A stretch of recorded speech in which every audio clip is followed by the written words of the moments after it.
Hello everyone welcome to back my YouTube channel Navina travelling blog. आज हाम्रो घर finally यस्तो बनिसकेको छ। भोलि चाहिँ यहाँनिर ढलान हुँदैछ। मैले चाहिँ यहाँ पानी हालिरहेको छु।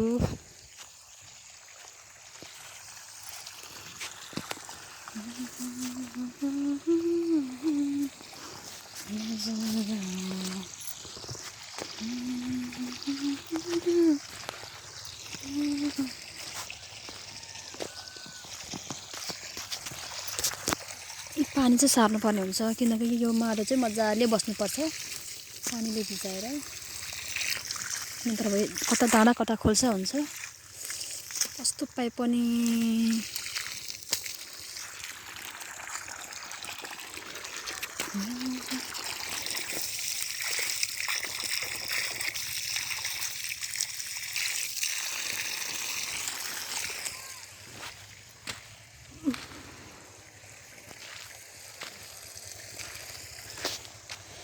फाइनली गाइज म चाहिँ अब खाजा खान जाँदैछु। मैले चाहिँ खाजा आज पानी हाल्नुको लागि म चाँडै आएको, खाजा खानुपर्ने यति बेला भइसक्यो।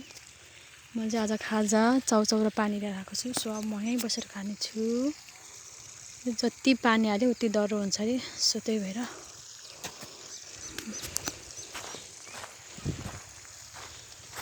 यस्तो आएको छ। हाम्रो घर चाहिँ भोलिको लागि ढुङ्गा ल्याएर रहेछ।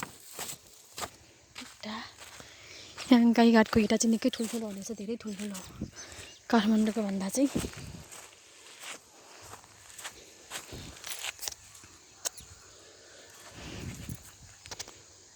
यस्तो ठुलो छ घर चाहिँ, ठिक्क जे होस् सोचेको जस्तो भयो। यो चाहिँ पहिला यो प्यासा चाहिँ किन बनाएको हो भने पहिला चाहिँ यतिसम्म मात्रै बनाएको थियौँ त हामीले। अनि किनकि यहाँनिर चाहिँ थोरै भित्र चाहिँ यहाँनिर होलरुम चाहिँ नबन्ने भएको कारणले गर्दाखेरिमा यो चाहिँ हामीले फेरि थपेको छौँ। यति यहाँदेखि चाहिँ यहाँसम्म चाहिँ हामीले थपेको पछिबाट पिलर गाड्नुमा पिलर एकदम डह्रो भइसकेको छ। सो म चाहिँ पानी हाल्दैछु।